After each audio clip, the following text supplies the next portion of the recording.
کہتے ہیں جی وہ بخاری مسلم بھی تو بابا ہے نا. تو جب انجینئر کہتا ہے بابے شاہی کوئی نہیں،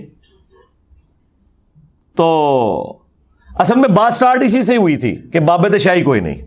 وہ سید بلال قطب صاحب نے کہہ دیا نا کہ بابے شاہی کوئی نہیں، تو وہ تو آپ پتہ ہے ان کو پھر فوراً آگ لگ گئی. ان کا یہ تو میں نے پہلے بھی عرض کی تھی کہ اردو کی ڈکشنری میں یہ سمجھ لیں یہ اب ایڈ ہو چکا بابے شاہی کوئی نہیں. ہاں یہ اب نہیں نکل سکتا. تو اس کے جواب میں انہوں نے کہا بخاری مسلم بھی تو بابا تھے. دیکھیں میں آپ کو اکثر کہتا ہوں جس طرح بنو امیہ اپنے آپ کو حضرت عثمان غنی رضی اللہ تعالیٰ عنہ اور حضرت عمر بن عبد العزیز رحمہ اللہ تعالیٰ کے پیچھے چھپاتی ہے نا تاکہ ہمارے کرتوت چھپ جائیں ان دو بڑی پرسنالٹیز جن کا ہم بھی احترام کرتے ہیں، اس طرح یہ لوگ امام بخاری امام مسلم کو خود سے ہی بابا کہتے ہیں اور پھر کہتے ہیں جی کتابیں بھی تو بابوں نے لکھی تھی نا. اور سرکار ہم تو تمہارے بابوں کی بات کر رہے ہیں. چشتی رسول اللہ بابا، لوائی اعظم من لوائی محمد والا بابا، صاحب اور سکر کے کانٹیکسٹ میں انبیاء کی توہین کرنے والے بابے، ان کو بابا کیوں کہہ رہے ہو؟ یہ اگر بابے ہوتے تو ان کی کتابیں ہم نے یہاں رکھی ہوتی. ان بابوں کو ہم بھی مانتے ہیں. ہم ان بابوں کو مانتے ہیں جو کتابوں کو مانتے ہیں. جو اپنے نبی کے غدار ہیں ان بابوں کو نہیں مانتے. ان کے پیچھے کیوں چھپ رہے ہو؟ مجھے بتائیں کیا ابو لہب کو رسول اللہ کے پیچھے چھپایا جا سکتا ہے ہاشمی کہہ کے؟ نہیں. اسی طریقے سے بنو امیہ کو حضرت عثمان اور حضرت عمر بن عبد العزیز رضی اللہ عنہما وعلیہم السلام کے پیچھے نہیں چھپا سکتے. اور اسی طریقے سے امام بخاری اور امام مسلم، امام ترمذی، امام ابو داؤد رحمہم اللہ اجمعین ورضی اللہ عنہم اجمعین وعلیہم السلام اجمعین، ان کے پیچھے تم اپنے بابوں کو نہیں چھپا سکتے جنہوں نے اپنے ناموں کے کلمے پڑھائے، جنہوں نے رسول اللہ کی شان میں گستاخیاں کی اور اپنی تعلیمات جاری کی. کو بات کرنے والی کرو تو یہ جی وہ بخاری مسلم انہوں نے پڑھی نہیں ہے، نام لے رہے ہیں. دیکھیں یہ اللہ تعالیٰ ہی ان کی منجی ٹھکواتا ہے نا. اچھا یہ لوگ پوچھیں منجی ٹھکوانا کیا ہے؟ بھائی اگلے زمانوں میں آپ کو پتہ ہے وہ چارپائی ہوا کرتی تھی، بعض اوقات اس کی چولیں جب ڈھیلی ہو جائے نا تو اس میں چھوٹے چھوٹے لکڑی کے سپیسرز ڈالے جاتے تھے تاکہ وہ چوں چوں کرنا بند کر دے. اے مولویاں دی بابیاں دی چوں چوں میں بند کیتی ہے. یہ کوئی نٹوریس محاورہ نہیں ہے، نہ کوئی یہ کوئی سیکس کے اوپر مبنی بات ہے اور نہ یہ کوئی دھمکی امیز بات ہے منجی ٹھوکنا. تو وہ کہتے تھے کہ اس کی منجی ٹھک گئی ہے، اب یہ چوں چوں کی آواز بند ہو جائے گی. ہاں تو یہ ان کی منجی میں نے ٹھوکی اللہ کے فضل سے. جب انہوں نے اس قسم کی حرکتیں کی ان کی منجی میں نہیں ٹھوکنی تھی. اور جب یہ بخاری مسلم پڑھیں گے تو خود بخود ان کی منجی ٹھکے گی کہ نام لے رہے ہیں بخاری مسلم کے، اور دیکھیں خود بخود یہ مجھے ہتھیار دے رہے ہیں. میں بخاری مسلم سے ہی بتاتا ہوں کہ بخاری مسلم کا کیا موقف ہے جو یہ بیان کر رہے ہیں، کیونکہ اس میں حنیف قریشی صاحب نے کہا کہ بخاری مسلم بھی تو بابا تھے اور لوگ ان کے مزار کی مٹی لے کے جایا کرتے تھے تبرک کے طور پہ. یہ بخاری مسلم نے خود لکھا ہے کہ ہمارے مزاروں کی مٹی لے کے جاؤ. دیکھو کیسے بیوقوف لوگ ہیں، اندازہ کرو. بخاری مسلم تو وہ کہہ کے گئے جو اس میں لکھا ہوا ہے. بخاری مسلم تو مزاروں کو ہی نہیں مانتے.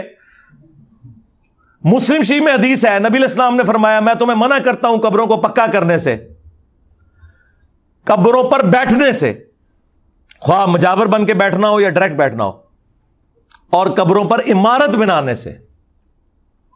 بخاری مسلم تو خلاف ہے. یہ تو بعد کے حکمرانوں نے ان کے مزار بنائے ہیں. مجھے بتائیں اگر آج 2.25 ارب کرسچنز نے جیزس کرائسٹ کے بارے میں ڈیوینٹی کلیم کر دی تو عیسیٰ ابن مریم کا کیا قصور؟ وہ تو وجیہن فی الدنیا والآخرہ ومن المقربین، وہ دنیا اور آخرت میں اللہ کے حضور وجاہت والے ہیں اور قریبی لوگوں میں ہیں. تو مجھے بتائیں امام بخاری امام مسلم کا اگر مزار بنا ہوا ہے تو اس میں ان کا کیا قصور؟ کیا خود بنا کے وہ دفن ہونے سے پہلے اپنا مزار بنا کے اور اس میں وہ علم حدیث دے کے کہہ رہے تھے کہ ہمیں یہاں دفنانا ہے؟ دیکھیں ان لوگوں کے اندر کامن سینس بھی نہیں ہے. بخاری مسلم تو یہ لکھ کے گئے ہیں کہ جب نبی علیہ السلام کی وفات کا وقت قریب آیا تو یہ حدیث بخاری مسلم دونوں میں ہے.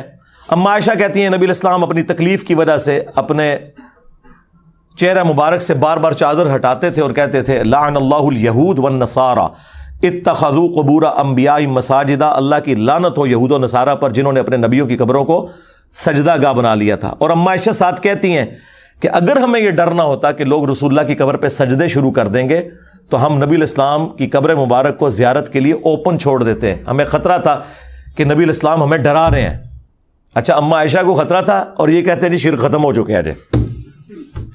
وہ تو میں طبیعت صاف کی تھی, پوری ویڈیو ہے میری, مجھے تم سے شرک کا خوف نہیں. جو انہوں نے دھوکے دیے ہیں وہ آج ٹاپک نہیں, ورنہ 1 گھنٹہ اور لگ جائے گا. بخاری مسلم تو یہ بتا کے گئے ہیں, بخاری مسلم دونوں میں حدیث ہے. نبی الاسلام کے آخری دن چل رہے تھے اور نبی الاسلام کی 2 بیویاں ام سلمہ اور ام حبیبہ جو کہ ہجرت حبشہ میں شامل تھیں, ہجرت مدینہ سے بھی پہلے جو ہجرت ہوئی تھی, اور وہ آپس میں گفتگو کر رہی تھی کہ جب ہم حبشہ گئے تھے ہم نے ماریا نام کا ایک گرجا دیکھا تھا جہاں پہ تصویریں لٹکی ہوئی تھی. تو نبی الاسلام اس تکلیف میں بھی اٹھے اور کہا یہی تو ان کی خرابی تھی, جب ان کا کوئی نبی یا نیک بندہ فوت ہو جاتا تھا اس کی قبر کے اوپر پہلے مسجد بناتے تھے, پھر وہاں اس کی تصویریں لٹکا دیتے تھے اور پھر وہاں پہ سجدے شروع کر دیتے تھے. اور یہ قیامت کے دن اللہ کے حضور سب سے بدترین مخلوق ہوں گے. جی ہاں, اور یہ نہ سمجھیے گا کہ یہ اگلی امتوں کے بارے میں. بخاری مسلم دونوں میں حدیث ہے کہ میری امت میں بھی وہی خرابیاں پیدا ہوں گی, تم بھی اگلے لوگوں کے پیچھے چل پڑو گے قدم با قدم بالشت بر بالشت, حتیٰ کہ اگلے لوگوں میں سے کوئی گوہ کے سوراخ میں داخل ہوا تم بھی یہی کام کرو گے. صحابہ نے پوچھا یہ اگلے لوگوں سے مراد کیا یہود و نصارہ ہے؟ آپ نے فرمایا اگر یہود و نصارہ مراد نہیں تو اور کون سے لوگ مراد ہیں؟ اچھا یہ حدیثیں بتاتے ہیں نا, تو یہ لوگ کہتے ہیں وہ جی یہ یہود و نصارہ کا فیشن آ جائے گا, دیکھیں نا لوگ یہ پینٹ شرٹ پہن کے پھر رہے ہیں. اس پہ ہم نے کہا تھا نا, پرانیاں گلاں, پرانے بانے, پرانے بابے, اب باباؤں کے بابا آ گئے ہیں.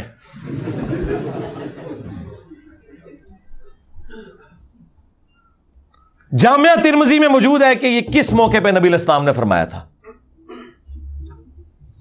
اور یہ حدیث مشکات کے اندر بھی موجود ہے کہ نبی الاسلام غزوہ حنین کے موقع پر ایک جگہ سے گزرے, وہاں ایک درخت تھا جسے ذات انوات کہا جاتا تھا. مشرکین عرب اپنا اسلحہ اس پہ تھوڑی دیر کے لیے لٹکاتے تھے اور یہ عقیدہ رکھتے تھے کہ جو اپنی تلوار یہاں لٹکائے وہ جنگ میں جیت جائے گا. تو صحابہ کرام نے کہا یا رسول اللہ آپ بھی ہمارے لیے کوئی اس طرح کا درخت مقرر کر دیں تاکہ ہم بھی اس سے برکت حاصل کریں. اب مجھے بتائیں, درخت سے برکت حاصل کرنا, اس میں کوئی درخت کو سجدہ کرنا شامل نہیں, کوئی شرک نہیں ہے. یہ بھی کہتے ہیں جسٹ نسبت ہی ہے نا جی, لیکن نبی الاسلام نے اسے شرک کے ساتھ تعبیر کر دیا. آپ نے فرمایا سبحان اللہ, یعنی غلطیوں سے تو صرف اللہ پاک ہے. آج تم نے مجھ سے وہی ڈیمانڈ کر دی جو موسیٰ علیہ السلام کے اصحاب نے کی تھی. او اے صحابہ دی توہین نہیں ہو رہی, او ہاتھ ویکھیو, موسیٰ علیہ السلام نے صحابہ نے کیتا تو میرے کھاتے نہ پانا, نہ حضور دے صحابہ نے کیتا تو میرے کھاتے چ پانا. انسان تھے, ظاہر ہے پیغمبر تو نہیں تھے, غلطی تو کر سکتے تھے. اب آپ کو بتایا گیا صحابہ معصوم ہیں تو میں کیا کروں. اور آپ نے سورۃ الاعراف کی آیت نمبر 138 تلاوت کی کہ جب وہ ایک سمندری جھیل کو پار کر کے آگے آئے تو انہوں نے دیکھا کچھ لوگ بتوں پر اعتکاف کیے ہوئے بیٹھے ہیں, تو انہوں نے کہا ہمارے لیے بھی ایک اللہ کا بت مقرر کر دیں, ہم اس پہ دھیان کر کے بیٹھیں. اور یہی ہوا, جب وہ گئے کوہ طور پہ انہوں نے اپنا چاپ پورا بھی کر لیا, وہ بچڑے کو بت کی شکل میں بنا کے کام پا دیتا. ایک دن میں 70,000 صحابہ حضرت موسیٰ علیہ السلام کے مرتد ہو گئے اور پھر وہ قتل ہوئے. تو نبی علیہ السلام نے کہا تم نے بھی وہی بات کی جو صحابہ موسیٰ نے کی تھی. پھر آپ نے فرمایا تم بھی اگلے لوگوں کے پیچھے چل پڑو گے قدم با قدم بالشت بر بالشت. وہی حدیث بخاری مسلم کی. تو نبی علیہ السلام نے یہ عقیدوں کے بارے میں فرمایا تھا کہ ان لوگوں کے عقیدوں کی خرابیاں تمہارے اندر بھی آئیں گی, اور وہ ہم دیکھ رہے ہیں تھوک کے حساب سے, اللہ کے فضل سے یا اللہ کے غضب سے کہہ لیں. باقی مزارات, گنبد خضرا, اس پہ الگ سے میری ویڈیوز ریکارڈڈ ہے, وہ ٹاپک اور طرف چل پڑے گا.